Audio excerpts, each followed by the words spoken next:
ভিডিওতে সবকিছু দেখলে কতই না সহজ এবং সুন্দর লাগে, তাই না? আসসালামু আলাইকুম, কেমন আছেন আমার আপু ভাইয়ারা? চলে গেলাম নতুন আরেকটি রেসিপি, গরুর মগজ ভুনা রেসিপি নিয়ে চলে এলাম।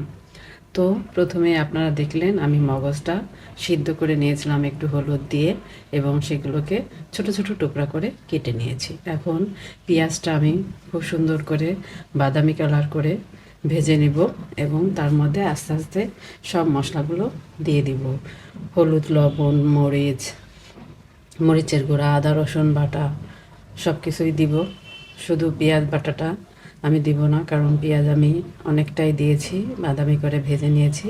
এটাতেই খুব সুন্দর একটা ফ্লেভার আসবে, এবং এই ভাজা পেঁয়াজগুলো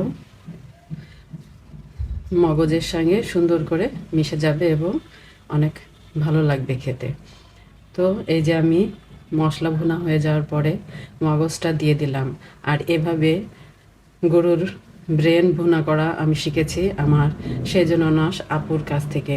আপুর রান্না অনেক মজা, আপু যা রান্না করে সেটাই খুব মজা লাগে। আমার তো ওনার রান্না খুবই ভালো লাগে। আপু খুব সাধারণ করে সব কিছু রান্না করে, তারপরেও অনেক ভালো লাগে তার রান্না।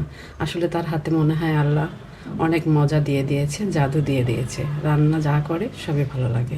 যাই হোক, কথা বলতে বলতে বকবক করতে করতে আমি কিন্তু মশলা এবং সব কিছু দিয়ে দেখছেনই কীভাবে ভুনা করে নিচ্ছি এবং একটু কষিয়ে নিচ্ছি। কষানোর পরে আমি অল্প একটু পানি দিয়ে দেবো, কারণ আমার জিনিসটা নিচে লেগে যাচ্ছিল।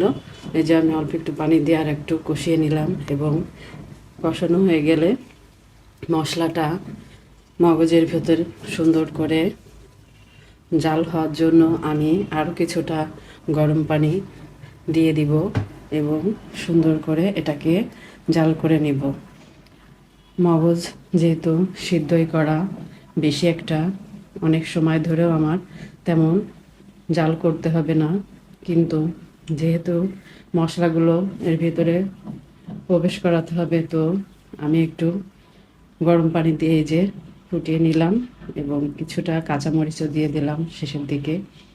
এভাবেই আপনারা করবেন, এবং যখন এটার পানি টেনে পোড়া তেলটা উপরে উঠে আসবে, তখন আপনারা নামিয়ে ফেলবেন। এই যে দেখুন, হয়ে গেল আমার মগজ ভুনা। আপনাদের যদি ভালো লাগে আমার ভিডিওটা, তাহলে ভিডিওটা দেখে লাইক করে দিবেন, এবং বেশি ভালো লাগলে একটু শেয়ারও করে দিবেন, যাতে আমি আপনাদের সামনে আরও নতুন নতুন ভিডিও নিয়ে আসতে পারি। ধন্যবাদ সবাইকে।